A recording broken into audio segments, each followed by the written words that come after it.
For the latest film interviews, reviews, and everything making news in pop culture, subscribe to Film Companion now. What constitutes a woman? Is it her testosterone level, or her physique, or her demeanor, or her choice of clothing, or her decision to become a wife and mother?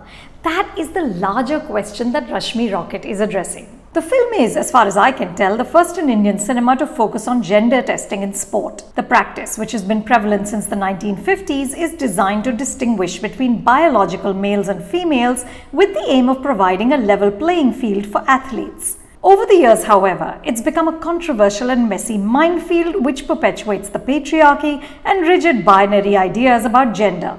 Rashmi Rocket is fiction, but the writers. The story is by Nanda Periasamy and the screenplay by Anirudh Guha and Kanika Dhillon were clearly inspired by the lives of local athletes whose careers were damaged by the test, namely Santhi Soundarajan and Duti Chand. Santhi, who belongs to a Dalit family, was the first Tamil woman to win an Asian Games medal. But after the 2006 Asian Games, she was told that she had failed the sex test. Overnight, her career collapsed. She even attempted suicide. Duti was dropped from the 2014 Commonwealth Games after she failed the hormone test. She contested the ruling. The Court of Arbitration for Sport eventually ruled in her favor, allowing her to take part in the 2016 Rio Olympics. Like Duti, Rashmi fights the charge against her, which is that she has too much testosterone in her body to be properly female. Rashmi Rocket begins as a soaring sports saga but pivots into courtroom drama. Rashmi, the daughter of a tour guide in the Kutch, is born with a formidable ability to run. Early in the film on Uttarayan, we see her racing ahead of the neighborhood boys to get her mother's kite. A man looking at her wonders, "Chora hai ki chori?"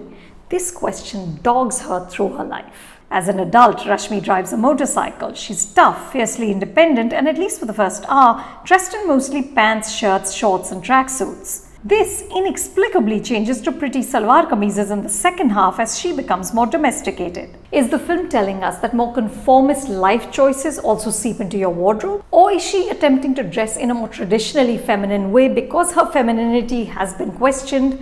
I have no idea.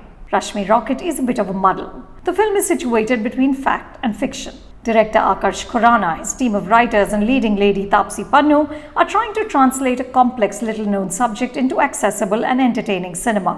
The attempt is well-intentioned and brave, but not entirely successful. For one, the film about an unconventional woman is far too conventional. The film relies too much on tropes, starting with the Gujarati backdrop. Apart from the Kite Festival, we get heavily accented Hindi, the mirrorwork outfits, and even a catchy but wholly unnecessary dance number, Ghani Cool Chori, in which Rashmi wears a ghagra with sneakers. The lovely Supriya Pathak is Bhanuben, Rashmi's fierce mother, essentially the good version of the deadly matriarch she played in Goliyon Ki Ras Leela Ram Leela. And the reliable Manoj Joshi plays Rashmi's father, essentially a bite-sized version of the loving, supportive dad that he played so brilliantly in Hasi To Phasi. Rashmi's relationship with her parents resonates emotionally.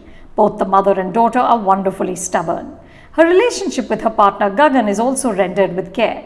It helps that Gagan is played with just the right note of understated masculinity by Priyanshu Painuli. But the writing falters when it comes to the plotting of Rashmi's rise and fall. The film resorts to cliches like an upper-class rival and, of course, the training montage. The tonality is both self-aware and high-pitched, especially in the court scenes. Abhishek Banerjee plays Ishit, a lawyer who persuades Rashmi to take her case to court. Early in the hearing, the judge tells Ishit that he must have seen too many Hindi films. She says, "Itna drama nahi hota hai court mein." But drama is precisely what unfolds. Some of it is gripping, but some of it just plays out as juvenile. Ishit seems fumbling and nervous at first, but then of course proves himself to be more than capable. He goes up against his former boss, who's smug and confident that the association will win. But he also takes a moment to make this snide comment to Ishit about returning to work for him as an intern after he's lost this case. The sneering, which reminded me of these old school Bollywood bad guys, just seems so out of place with the subject. It's half-baked moments like this that stop Rashmi Rocket from taking flight. Taapsee, as usual, is competent and importantly looks the part. I didn't doubt for a moment that she could do what she was doing. But I wonder if the actor is in danger of becoming her own stereotype, by which I mean doing so many women of steel characters that they sort of start to merge into one another. I think Abhishek had the most fun in this film. In the time-honored tradition of Hindi film lawyers, he chews the scenery, berating, cajoling and thundering. This is the best part of Rashmi Rocket. You can watch the film on ZEE5. For more reviews like this, subscribe to Film Companion and don't forget to check out our website filmcompanion.in.